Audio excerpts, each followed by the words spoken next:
말씀입니다.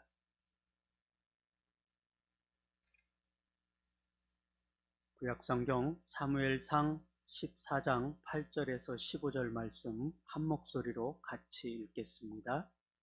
요나단이 이르되 보라, 우리가 그 사람들에게로 건너가서 그들에게 보이리니 그들이 만일 우리에게 이르기를 우리가 너희에게로 가기를 기다리라 하면 우리는 우리가 있는 곳에 가만히 서서 그들에게로 올라가지 말 것이요, 그들이 만일 말하기를 우리에게로 올라오라 하면 우리가 올라갈 것은 여호와께서 그들을 우리 손에 넘기셨음이니 이것이 우리에게 표징이 되리라 하고, 둘이 다 블레셋 사람들에게 보이매 블레셋 사람이 이르되 보라, 히브리 사람이 그들이 숨었던 구멍에서 나온다 하고, 그 부대 사람들이 요나단과 그의 무기를 든 자에게 이르되 우리에게로 올라오라, 너희에게 보여줄 것이 있느니라 한지라.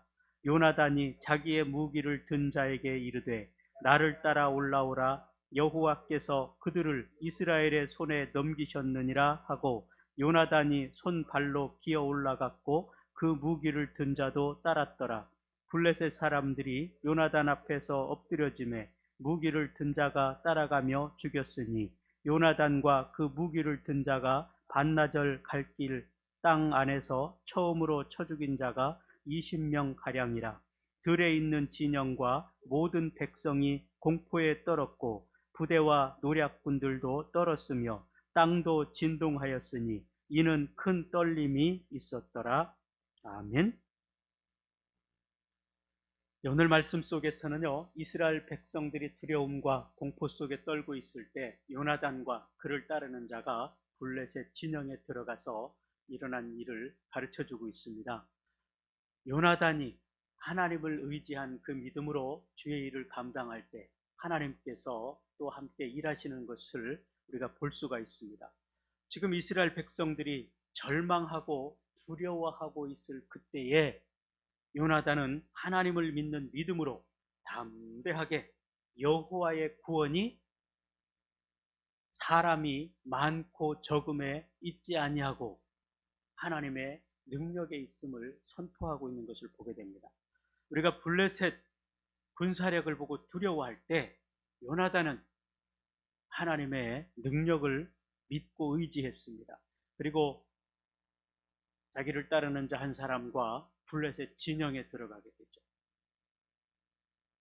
그 병사 또한 충성스러운 고백을 하게 되는 것을 보게 됩니다. 당신의 마음에 있는 대로 다 행하여 앞서 가소서, 내가 당신과 마음을 같이 하여 따르리이다.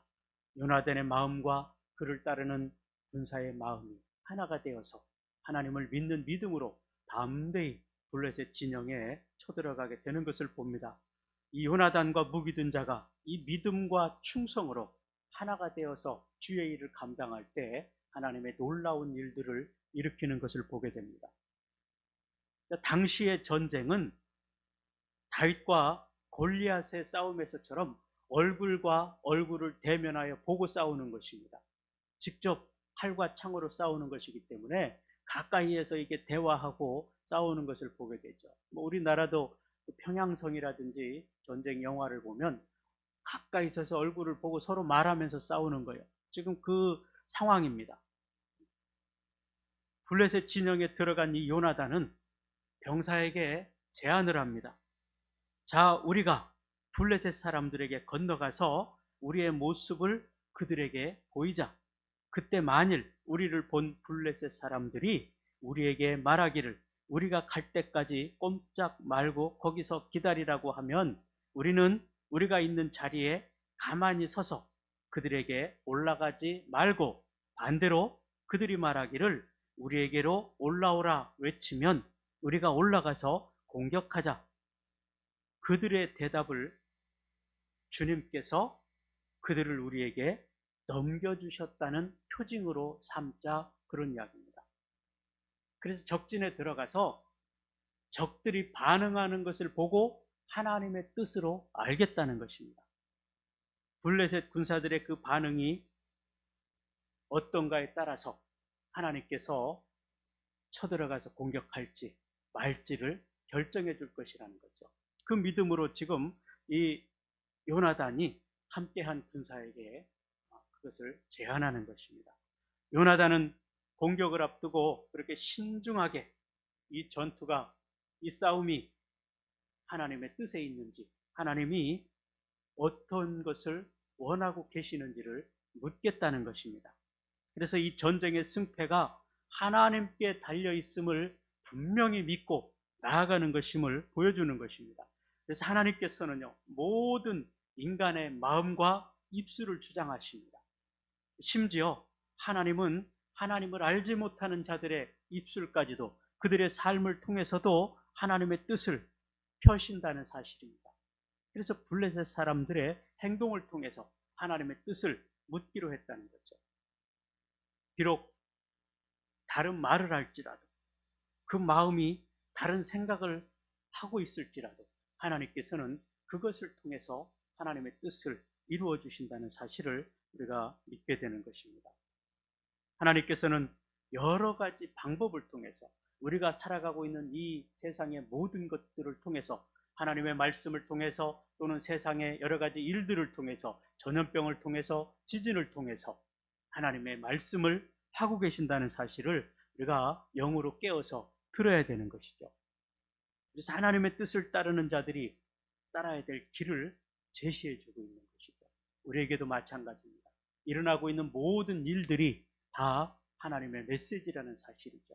그래서 우리 그리스도인들은 이 땅에 일어나고 있는 무슨 일이든지 허투루 들어서도 안 될 것이고, 함부로 생각하고 판단해서도 안 될 것입니다.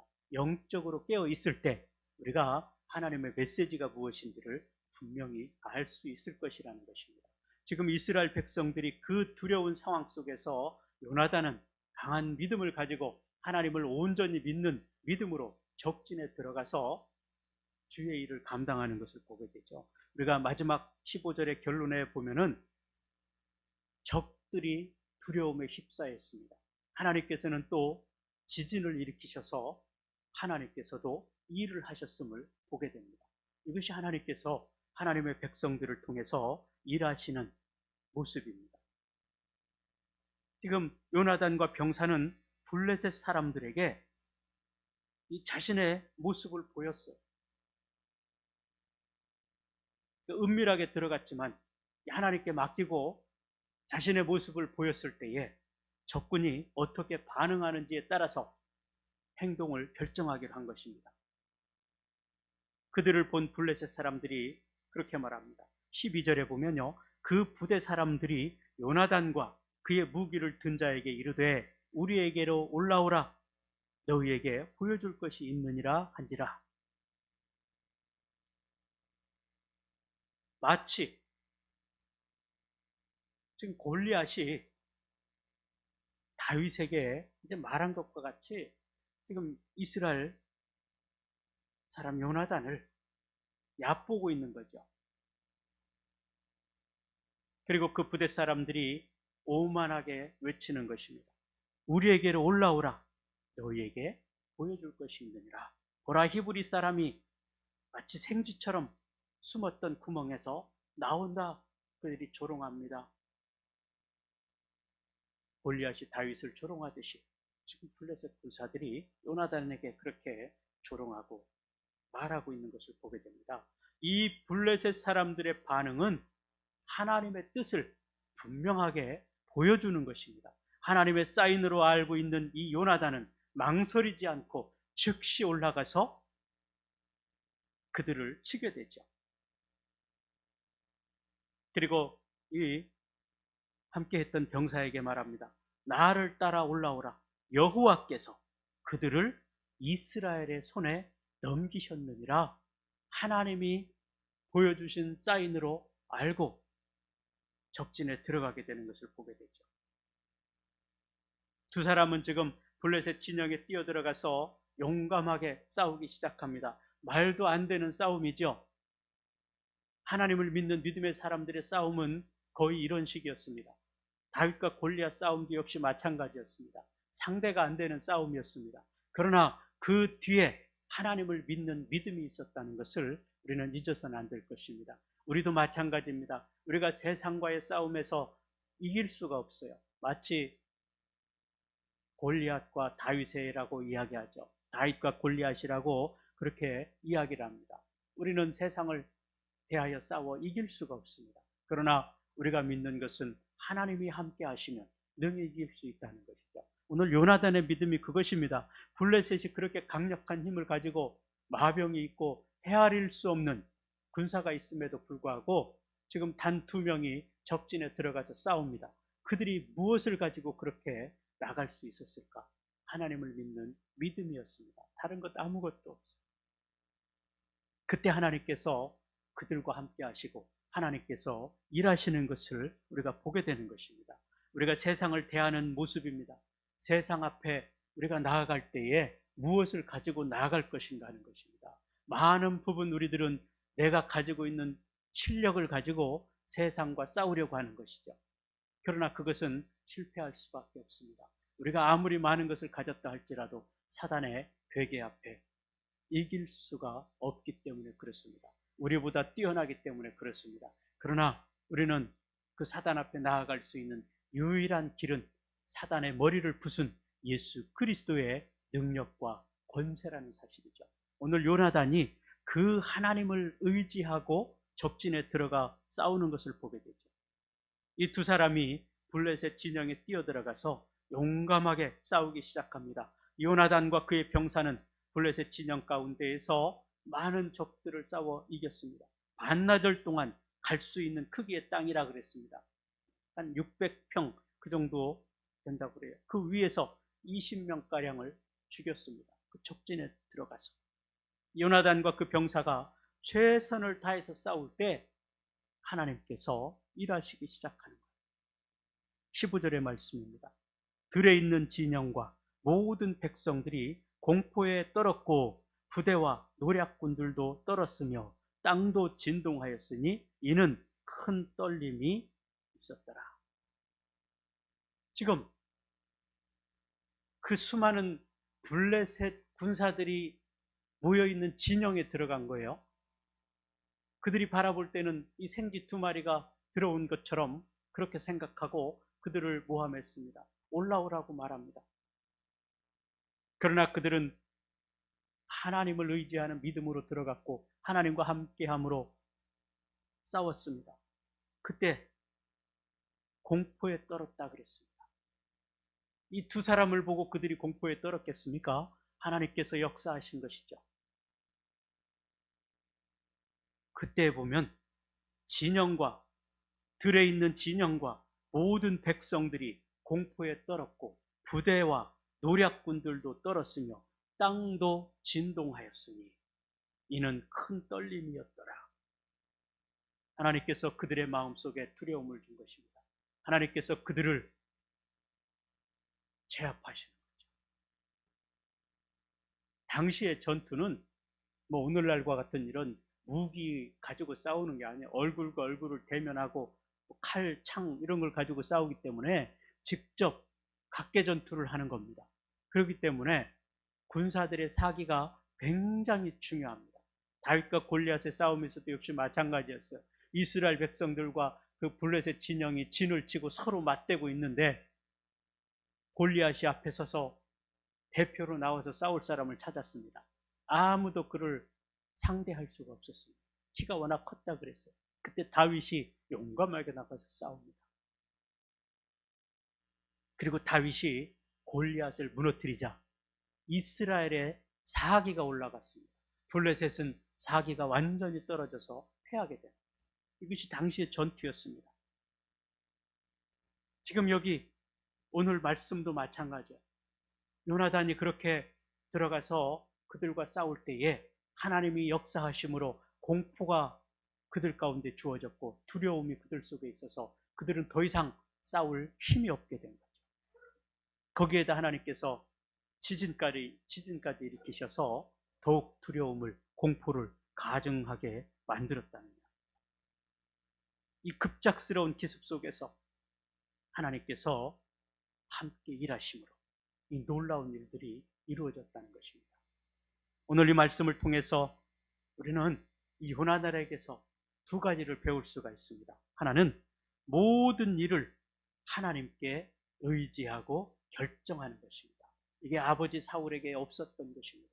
자기가 필요하면은 사무엘 선지자가 와야 되는데 기다리지 못하고 번제를 드려버리는, 그리고 전쟁에 나가서 싸우는 그런 불순종의 모습을 보였던 것이 아버지 사울의 모습이었습니다. 그러나 요나단은 그러지 않았습니다. 하나님의 뜻을 묻고 하나님을 온전히 의지했습니다. 전쟁의 승패가 하나님께 달려있음을 알았습니다. 전쟁은 숫자의 문제가 아니라 하나님이 함께 하시는가, 하나님이 함께 하지 않는가, 거기에 달려있음을 요나단이 분명히 알았습니다. 그래서 하나님의 뜻을 묻고 전쟁에 임하게 되었고 싸움을 하게 되었다는 사실입니다. 오늘 우리의 모습이 마찬가지입니다. 이 땅을 살아가며 우리는 많은 부분 내 경험대로 살아갈 때가 많습니다. 그저 아침에 일어나서 어제 했던 것처럼 그렇게 살아갈 때가 많아요. 그러나 우리가 다윗의 삶의 모습을 보면 철저하게 하나님의 뜻을 묻습니다. 그러니까 천하를 호령하던 장수 왕이었지만 어느 것 하나 혼자 스스로 하지 않았어요. 하나님께 묻고 하나님께서 사인을 하시면 그대로 했습니다. 전쟁에 나서서 대우를 짜고 전쟁을 할 때라도 하나님이 하지 마라 하면 그대로 멈췄습니다. 이것이 하나님을 믿는 믿음의 사람들의 특징이 되어야 될 것이고, 그것이 우리 영적 싸움에서의 승리의 비결이라는 사실입니다. 온전히 우리가 하나님을 의지하고 무슨 일이든지 결정할 때 거기에 온전한 승리가 있음을 우리가 요나단을 통해서 배우게 되는 거죠. 두 번째로는 전투에 임했을 때 최선을 다해서 싸우는 거예요. 하나님께서 허락하신 일이라면 우리가 목숨을 걸고 그 일을 감당해야 될 것입니다. 그때 하나님께서 함께 일하십니다. 이스라엘의 역사 속에서도 마찬가지였어요. 하나님의 사람들이 움직일 때 하나님께서 일하기 시작합니다. 요단 강물이 갈라질 때도 역시 마찬가지였어요. 제사장들이 법궤를 메고 요단 강물에 발을 닿는 순간에 강물이 갈라지기 시작했다 그랬습니다. 우리가 일하는 순간에 그저 말만 하고 앉아있을 때가 아니고 내가 행동으로 보일 때 하나님께서 우리에게 힘을 주시고 능력을 주셔서 이기게 하신다는 사실을 요나단을 통해서 가르쳐주고 계시는 거죠. 그는 용기를 가지고 최선을 다해서 하나님이 도와주실 것을 믿었습니다. 그 믿음이 아니고서는 그 적진에 어떻게 들어가겠습니까? 그 많은 군사들 앞에 블레셋 진영에 들어갈 수가 없죠. 그러나 하나님이 함께 하심을 분명하게 믿었기 때문에 요나단은 그 적진에 들어갈 수가 있었다는 사실입니다. 하나님께서는 이런 그의 믿음과 지혜와 용기를 통해서 놀라운 일을 이루어 주셨습니다. 비록 이스라엘 백성들이 두려움 속에 싸울 힘을 잃어버리고 있을지라도 하나님께서 요나단을 통해서 새 힘을 주시고 능력을 주셔서 다시 일어설 힘을 주셨다는 사실입니다. 하나님께서 사울 왕에게 요청했던 것이 바로 이런 요나단의 태도였습니다. 사울 왕을 통해서 하나님께서 원하시는 것이 바로 그것이죠. 그래서 나라를 다스릴 때, 통치할 때 이런 하나님을 믿는 믿음과 용기를 가지고 나아가기를 원했지만 사울은 그것에 실패했습니다. 오늘 주님께서 우리에게도 모든 일을 하나님께 맡기고 의지하고 결정하기를 원하십니다. 그때 하나님께서 우리 가운데 함께 하시겠다는 거죠. 그리고 하나님께서 말씀하시면 최선을 다해서 일할 때에 오늘 요나단에게와 같이 하나님께서 일하신다는 사실을 오늘도 우리가 믿고 그 하나님을 의지하는 믿음으로 나아가시기를 원합니다. 요나단에게 역사하셨던 하나님 동일하게 우리에게도 역사하시는 하나님이십니다. 우리의 생사 화복이 하나님께 달려있음을 그 믿는 믿음으로 오늘 우리에게 주어진 삶에 최선을 다해서 승리의 삶을 살아갈 수 있는 저와 여러분 우리 대신 교회 될 수 있게 되기를 주님의 이름으로 축복합니다. 이 시간 우리 함께 간절함으로 기도하기를 원합니다. 하나님께서 주시는 능력과 권세로 우리가 능히 어둠의 세력과 싸워 이길 수 있기를 원하고 또 그 용기를 가지고 영적 싸움에서 승리할 수 있는 우리가 될 수 있도록 역사하여 주시옵소서. 오늘 하루도 주님이 주시는 힘으로 승리하게 하여 주시옵소서. 이것을 위해서 기도하기를 원하고, 오늘은 하나님께서 우리에게 주신 이 귀한 달란트, 이 직분을 잘 감당할 수 있도록 역사해 주시기를 위해서 기도하기를 원합니다. 하나님께서 우리에게 주의 일을 감당할 수 있도록 직분을 맡기셨습니다. 목사로, 장로로, 권사로, 집사로 하나님께서 일할 수 있도록 직분을 주셨고, 또 우리에게 주신 달란트가 있습니다. 그 달란트로 우리가 최선을 다해서 주의 일을 감당하게 하여 주시기를 위해서 간절히 기도하고, 오늘도 주님이 주시는 그 능력과 권세로 승리하게 하여 주시옵소서 위해서 간절히 기도하기를 원하고, 또 믿음이 연약한 지체들을 위해서 오늘도 우리가 중보 기도할 수 있기를 원합니다.